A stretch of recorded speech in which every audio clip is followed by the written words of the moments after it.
Clay or dead soil is every gardener's nightmare. It's a paradox, a sticky, unworkable mess when wet and like sun-baked concrete when dry. Water pools on the surface, suffocating plant roots while nutrients remain locked away, inaccessible. Many gardeners in a moment of desperation reach for a bag of sand hoping to lighten the load. But this is a critical mistake. Mixing sand into clay creates a substance much like mortar, making your soil problems even worse. But here's the good news. The best, most sustainable fix doesn't come in a bag.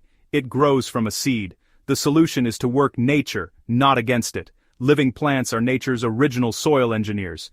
Their roots are powerful tools that tirelessly break up compacted earth, creating channels for air and water. But they do more than just physical work. As they grow, roots release sugars that feed a universe of beneficial microbes. These microbes, in turn, build soil structure. When the plants die, their entire structure, roots and all, decomposes, leaving behind precious organic matter that transforms heavy, lifeless clay into soft, dark, living soil. Let's meet 5 incredible plants that do exactly that, turning your problem soil into your greatest asset, naturally. First up, the Daikon radish, often nicknamed the living drill, or tillage radish. Planted in late summer or early fall, about 6 to 10 weeks before your first hard frost, this plant is a true soil buster. Its impressively long taproot can bore straight down, sometimes several feet, through the densest clay. This action creates a network of natural tunnels, or macropores, that dramatically improve drainage and airflow deep into the soil profile.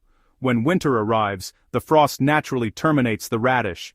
As it decomposes in place, it leaves behind not just an open channel, but a pathway filled with decaying organic matter, a feast for earthworms and beneficial microbes who continue the work of soil building. You'll notice the difference next spring when a garden fork sinks easily into ground that was once impenetrable.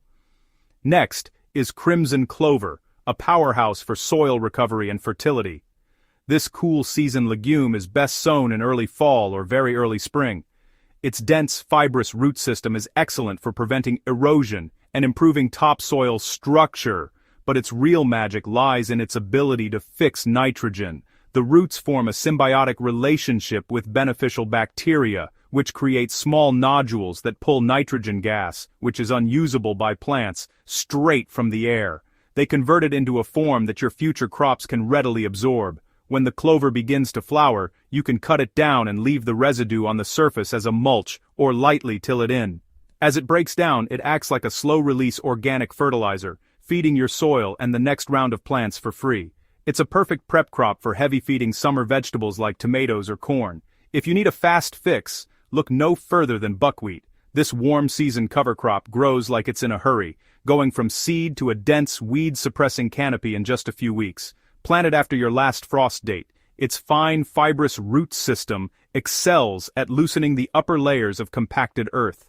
But buckwheat has another superpower.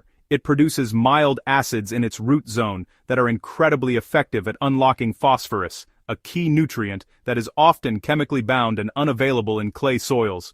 The key is to terminate it. It goes to seed, usually around 30 to 40 days after planting, otherwise it can become a weed itself. Simply cut it down and let it lie on the surface. It decomposes rapidly, adding a quick infusion of carbon-rich biomass, the essential building block of healthy, aggregated soil. For a long-term investment in your soil's health, alfalfa is the undisputed hero. As a perennial, it establishes itself over time, sending roots incredibly deep, often more than 10 feet. These deep roots act like a biological mining operation. They seek out and absorb valuable minerals like calcium, magnesium, and potassium that have been leached far below the reach of typical garden plants. Through its growth, alfalfa brings these essential nutrients up into its leaves and stems. When you periodically cut the plant back, a practice known as chop and drop, that mineral wealth is deposited right on the soil surface. As the cuttings decompose, they enrich the topsoil, making those deep earth minerals available to your shallower-rooted vegetables. It's nature's own soil elevator, running 24/7. Finally, we have comfrey, which might be the ultimate soil nurse and nutrient cycler. Like alfalfa, this rugged perennial is a dynamic accumulator, sending a thick taproot as deep as 6 feet to pull up a huge range of nutrients from unreachable zones. Its large, lush leaves are famously rich in nitrogen, phosphorus, and potassium. You can harvest these leaves multiple times a year. Just chop them down and drop them right where they grow. They decompose incredibly quickly into a dark, nutrient-rich mulch that feeds the soil, suppresses weeds, and conserves moisture. Planting comfrey near fruit trees or heavy-feeding perennials creates a self-fertilizing system, with the comfrey continuously mining nutrients and delivering them to its neighbors. The true power of these plants is unlocked when you use them together. You don't have to choose just one. Consider a rotation. Plant Daikon radish and crimson clover together in the fall. The radish drills deep, and the clover fixes nitrogen. In spring, after the radish is decomposed and the clover is flowering, chop it all down. Follow that with a quick summer crop of buckwheat to smother weeds and add biomass. By fall, your bed will be primed for planting garlic or fall greens. This strategy stacks functions: the radish for breaking, the clover for feeding, and the buckwheat for covering. Together, they orchestrate the transformation of compacted clay into dark, crumbly soil teeming with life. After just 1 or 2 seasons of this intentional cover cropping and natural soil repair, the change is undeniable. Your shovel will glide through the ground instead of bouncing off it.